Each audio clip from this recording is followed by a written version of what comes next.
The internet is buzzing after a huge plot leak for Spider-Man Brand New Day. If even part of it is true, this could be one of the boldest Spider-Man stories ever made. It is not just another villain fight or big crossover. It is a deep character story about a Peter Parker who is barely holding himself together. Before we get into the chaos, the prison breaks, the Hulks, and the symbiotes, we need to talk about Peter. Because according to this leak, everything begins and ends with him. After the events of Spider-Man No Way Home, the world remembers Spider-Man, but it does not remember Peter Parker. The spell erased him from records, relationships, and shared memories. He is not officially dead, he is not missing, he is simply unrecognized. This creates a very specific kind of loneliness. Imagine standing in a crowded street, people rushing by, and no one even glances your way. You exist, but to them, you do not. That is Peter's new reality. Instead of trying to rebuild his civilian life, Peter makes a decision that shapes the entire film.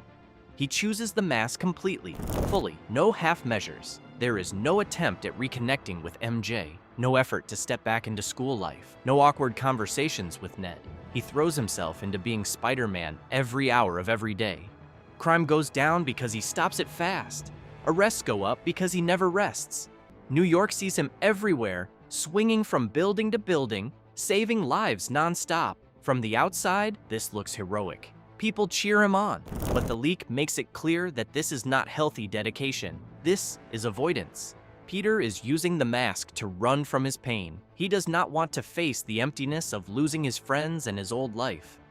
The film uses a confession-style narration to show this. Peter speaks as if he is explaining himself to MJ, even though she will never hear it. He mentally justifies his absence. He convinces himself that staying away protects her from danger. He repeats the same logic about Ned. Distance equals safety. Isolation equals control. It sounds noble at first, but as the story goes on, it becomes obvious that he is trying to survive his own grief. The narration pulls you into his head. You hear his voice crack during quiet moments after fights. You see flashbacks of happier times with MJ and Ned, making his choice feel even more heartbreaking. While this emotional tension builds inside Peter, the city moves on without him. Spider-Man is celebrated everywhere. News clips praise his consistency. Social media loves him. He has become a symbol of reliability in a chaotic world. Kids draw him on sidewalks. Reporters call him the city's guardian. But not everyone is impressed by this perfect hero image. The Department of Damage Control sees things differently. They do not view Spider-Man as a comforting hero. They see him as an unpredictable force operating without supervision. In their eyes, a masked vigilante with superhuman abilities is not a solution. It is a liability waiting to happen. They worry one mistake could destroy a city block. This tension simmers in the background. Damage Control starts watching him closer. They send out drones to track his patrols. They hold meetings about how to bring him under control. This sets up bigger conflicts later. Peter begins pushing himself harder than ever to prove he is needed. Early in the film, there is a rapid sequence where he takes down several mid-level criminals in quick succession. He fights Boomerang, whose boomerangs fly back at him dangerously. He battles Tarantula, who tries to poison him with quick strikes. He wins each one faster than the last, but you see sweat under the mask and shaky hands. But something starts going wrong. At first, it was a small mistake, a mistimed swing that nearly drops him into traffic, a delayed reaction that lets a punch land, web shooters that do not fire with the same precision. Peter shrugs it off as exhaustion from too many nights without sleep. Then it gets worse. His webbing begins to behave strangely. Instead of relying fully on his mechanical shooters, organic strands start forming from his body during moments of extreme stress.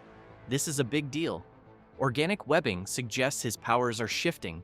It is not just equipment failure, it is an internal change. His spider powers, which come from that fateful bite years ago, are reacting to how hard he pushes himself. The film explains this through quick science bits from later characters. It builds mystery. Why now? Why him? At the same time, his fighting style grows harsher. He hits criminals harder than before. He reacts faster but less carefully, breaking bones instead of just tying them up. His patience disappears. Criminals notice the change and fear him more. Bystanders whisper about it too. He is still stopping threats, but the tone feels different. Less friendly neighborhood Spider-Man, more relentless predator hunting in the dark. This shift scares even his fans. It makes you wonder if the hero is becoming the monster. His is where another key player enters the story. A new character named Jean Grey, reportedly portrayed by Sadie Sink, is introduced not as a polished hero, but as someone on the run. In this version of the story, she is labeled an unregistered mutant by Damage Control. Her abilities are powerful telepathy and mind powers that are not fully under her control. That makes her a target for capture. Jean is not trying to start a revolution. She is trying to survive long enough to expose what she believes is a system more focused on control than safety. Damage Control locks up people like her in secret facilities. She views Spider-Man as well-meaning, but reckless. Every time he shows up at a scene, attention follows. Cameras arrive from news crews. Authorities escalate with more forces. Situations become louder and more dangerous for her. Because of that, she avoids him whenever possible. Frank Castle, also known as the Punisher, is protecting her. Frank does not step in lightly to guard someone. If he is risking his life for Jean, it means he believes she has been wronged by the system. His involvement adds a layer of tension. Peter and Frank have completely different philosophies on justice. Peter tries to save everyone, even the bad guys, by webbing them for the police. Frank believes in ending threats permanently with bullets. Their first meeting is tense. They argue mid-fight about how to handle hand ninjas. Peter wants to capture them. Frank shoots to kill. This clash highlights the film's big theme. What does heroism really mean when the world is breaking? While these personal conflicts grow, another figure quietly benefits from all the disorder. Tombstone emerges as the strategic mastermind behind much of the chaos. He is not interested in dramatic speeches or public battles. He understands that fear creates opportunity. If the city feels unstable and authorities look incompetent, criminal empires can expand quietly in the shadows. Tombstone stays low-key. He operates from hidden clubs under the city. To push the city toward that instability, Tombstone finances the Hand. This ninja organization begins targeting damage control operations. They attack facilities at night with silent strikes.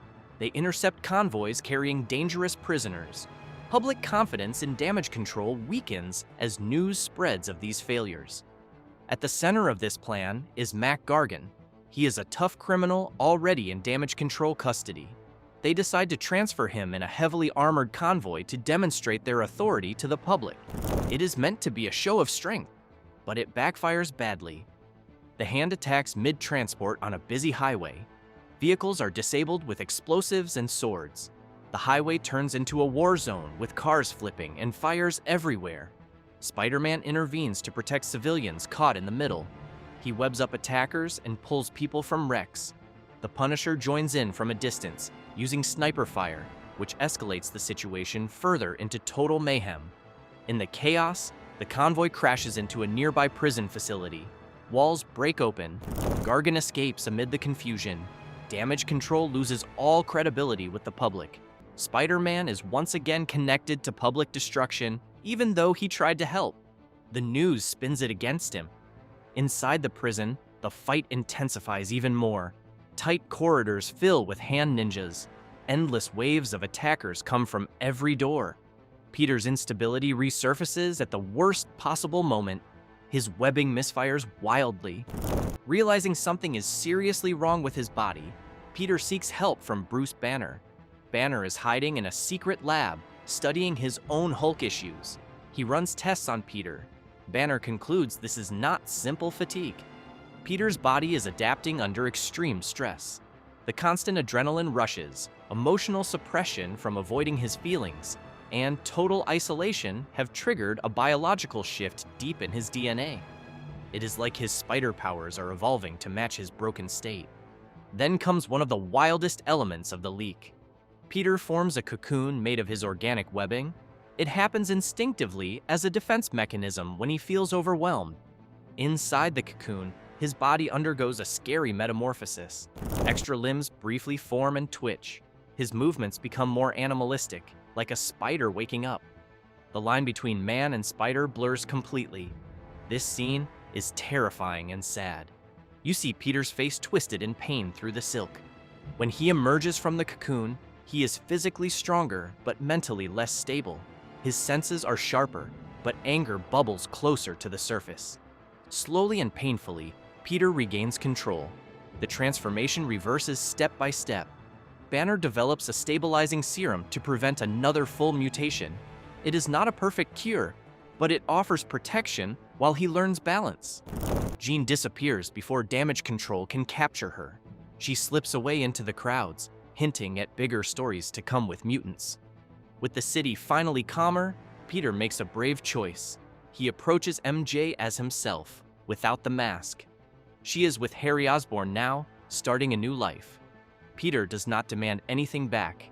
He simply tells her the truth about everything, not to reclaim her love, but to reclaim himself. He admits his mistakes. Later, Ned appears for a small but meaningful reconnection. They share a quiet talk, rebuilding a tiny piece of friendship. The real victory is not about defeating Scorpion or stopping Hulk. It is about finding balance between Peter Parker and Spider-Man. But the story does not end peacefully. In a quiet post-credit scene, Tombstone meets with a mysterious buyer in a dark warehouse. A sealed vial is placed on the table. Inside is the black symbiote, writhing slowly. The implication is chilling. This is planned escalation to an even darker level. The camera shifts to Mac Gargan, now Scorpion. He is angry, unstable, perfect host material for what comes next. If this leak turns out to be real, Brand New Day might be the most emotional and intense Spider-Man story we've ever seen.